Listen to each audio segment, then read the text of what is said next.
What's going on in the stock market right now is insane. So last Friday, the VIX dropped 27% from highs. This is one of the biggest one-day drops in history. All while the S&P 500 is still trading within Friday, October 10th's candle, the candle that dropped us almost 3% in one day. For 5 straight days, we've been trading inside this candle while the VIX bounces around like a yo-yo. But does this drop, this 27% drop in one day on the VIX, does this signal something significant in the market? Yes, of course it does. But let's talk about it because this week could present one of the biggest opportunities for the rest of the year. So let me get you set up with the trade plan for this week. Let's get right into it. And I'm going to give you some tickers to watch as well as some trade ideas towards the end of the video. All right, so the S&P 500 on the weekly chart failed to put in a new low here. On the weekly chart, when we don't put in a new low, we cannot say for sure that we are going to continue down. All the times that we have had corrections and pullbacks in the S&P 500 is when we have made a new low on the weekly. When we don't make a new low on the weekly, then we could continue to melt up higher. All while the VIX was spiking for seemingly no reason as Trump and China went back and forth on social media exchanging blows with regards to tariffs. We also had a little bit of jitter in the regional banking sector once again, but honestly, it seems like no big deal as the last regional banking sector debacle was saved by the Fed and the Treasury, and this one is a lot smaller than Silicon Valley Bank and First Republic. So was this a stress test for the market where the VIX is spiking, but the market isn't really making a new low? Now, we know on the fundamental front, this trade war between China and the US, things can change tweet by tweet. But so far, as of the time of this recording, it looks like reported by the Wall Street Journal that the US is going to retreat from the Trump era tariffs. So they're going to be stepping away from the tariffs, at least with regards to China. And in that same report, it says the US will roll back tariffs on goods that cannot be grown, mined, or naturally produced domestically. And on the news front, it looks like we're going to be getting CPI on Friday, regardless of whether the government is still shut down or not. But until Friday, we don't have much news. Now, earnings season is kicking off quietly. On the 21st, we do have Netflix, and on the 22nd, we do have Tesla. But the rest of the Mag 7 doesn't report until the week later. And I think that week, the week of the 27th, is where we will likely continue to be bullish for the rest of the year. So in my opinion, the real opportunity is if we get any sort of drop this week. I know a lot of people were hoping for a little bit more of a correction here before we rally towards the end of the year, but I think that if it's going to happen, it'll be this week. Now, let's talk about this VIX real quick before we get into the trade ideas and the tickers that I want you guys to look at for this week. If you take a look here, like I said, the VIX dropped 27% in one day. This is, I think, the 6th largest drop in the last 40 years. Now, does that mean that all things are gravy in the short term? No, as a matter of fact, when the VIX drops 20% at least from open, you could see that the next couple of days typically lead to some jitters. Now, for those of you hoping for a bigger pullback, you better hope that in the next couple of days, it gives you a respectable pullback in order to jump into some of the stocks that you have missed. I still maintain a 1% hedge against my portfolio that I will likely close out this week regardless. So whether that hedge is underwater or whether that hedge is profitable, I will likely be closing it out this week because my thesis is that the major bouts of volatility will likely last this week. Now, obviously, I'm not Nostradamus. I don't know if Meta, Amazon, Alphabet, etc., I don't know if one of them says, you know what, we're cutting back a little bit on AI spending, because honestly, that would really do it to the market, in my opinion. I think that could spur a correction if somebody says that, but I have no indication that that's going to happen, and I don't think any analyst is expecting that either. Not for this earnings, at least. And if you take a look, I've showed you the seasonality data about October 12th to October 27th. This right here, this October 18th to October 27th, this is really the apex of that seasonal weakness. So if we look at the jitters that happens when the VIX crashes like that, plus the seasonality, I think that this week is the best chance for any sort of pullback in the market before the end of the year. Now, the VIX rallying to 28, almost 29, and then crashing caught a lot of people off guard. But to be honest, if you look back in history, this is what typically happens during melt-ups and bubbles. So the last time that we saw that was in 2020, and we all know what happened in 2020.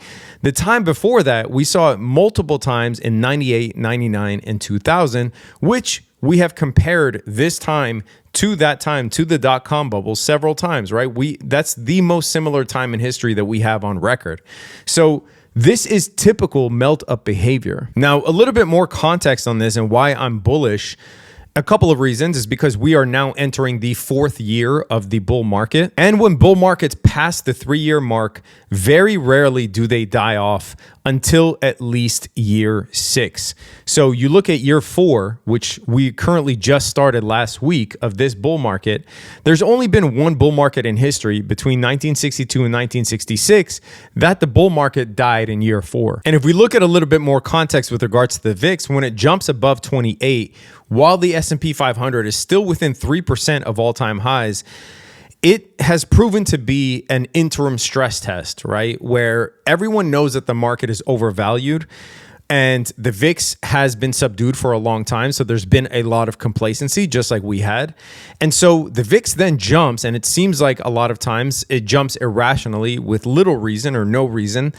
But then the market does end up recovering, and the bull market continues for 1 to 2 years before it finally does pop. And the data shows this, that the jitters here really last 1 week to 1 month, but 2 months to a year later have been 100% green by a very healthy margin when this happens. And if you look at the times that the VIX has dropped down by over 25% intraday, right? This is the 6th highest, like I said, I think within the last 35 or 40 years. If you look at some of these dates, there was some insane jitters within a few days of this, right? These didn't exactly mark the exact bottom on that day. So if we take a look at March 13th, 2020, for instance, when the VIX dropped 25.5% in one day. Here's March 13th, 2020. The next day, we were actually down 12%, and we dropped 17% before the market bottomed. If we look at July 16th, 1996, we rallied for a couple days and then dropped another 4% before finally bottoming out. April 10th, 2025, this was around Liberation Day. We rallied for a couple of days and then dropped 6.5% before bottoming out. And we'll take a look at one more here before we jump into the trading plan for the week. August 9, 2011, we chopped around for almost 2 months, but then had a peak to drop decline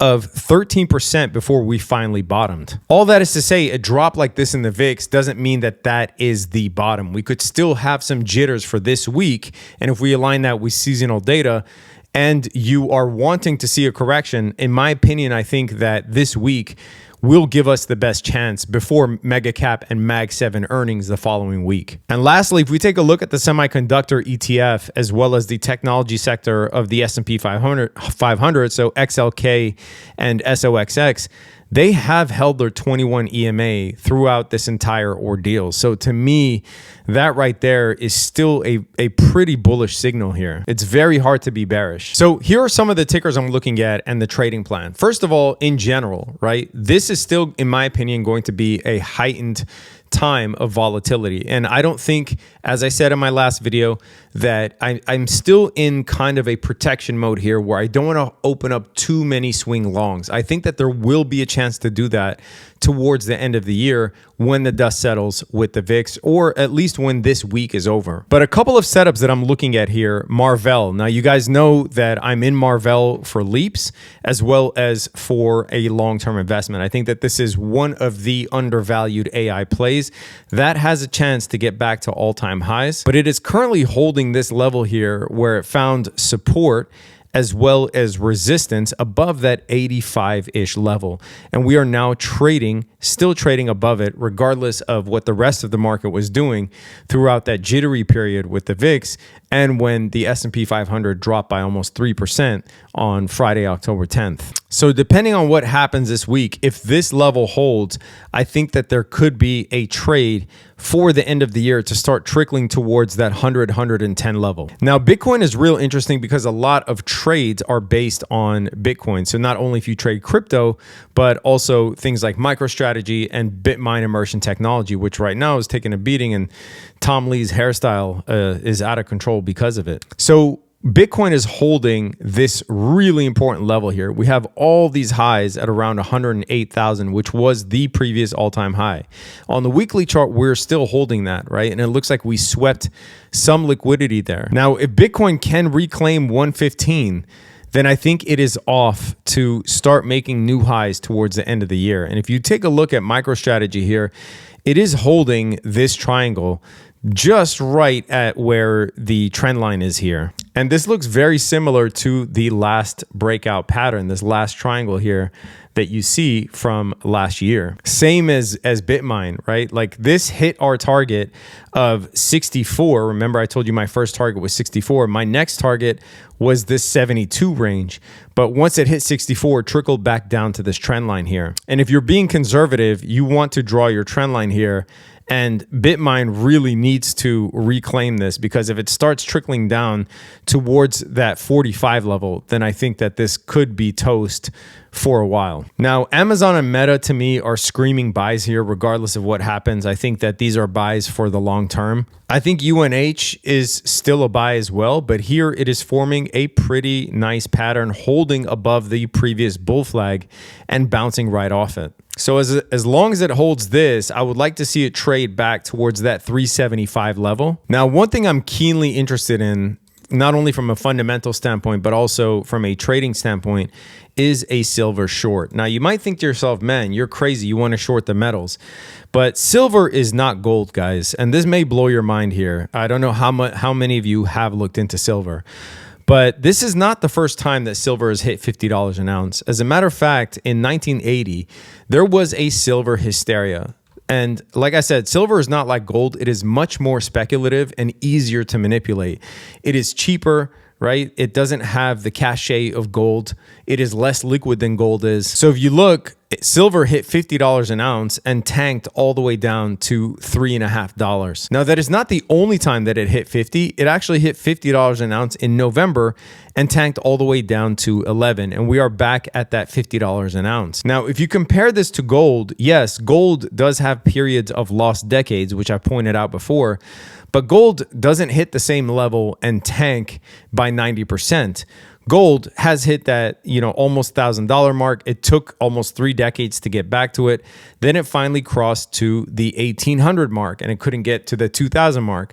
And it took 10 years, and it finally got to the 2,000 mark, and now it's trading at 4,300. So gold doesn't have this reversion back to the lows, wiping out its entire gains.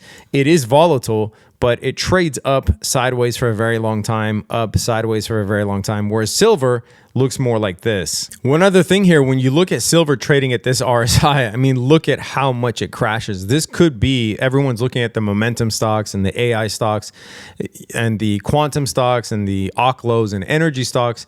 But really, I think that the real short maybe for next year could be in silver. So I will be monitoring for a break of structure in silver. And when it's time to go short, I think that this short can pay as long as you buy enough time for that short. Like, I don't think that silver is something that you want to short for a month. This is something that you will likely want to hold for a year. And then speaking of the momentum stocks, I don't think that these stocks are done. I don't think that QBTS, I don't think that IRON, I don't think that Qubits, right? I don't think that OCLO, I don't think these stocks are done. So I am really wanting to jump in for another leg. And I think that some patience here, depending on what the market does, whether we do get a drop this week, like I said, due to the volatility jitters that we've seen in the VIX, or whether we make a new high and retest that high and confirm that likely there will be not any more downside for the rest of the year.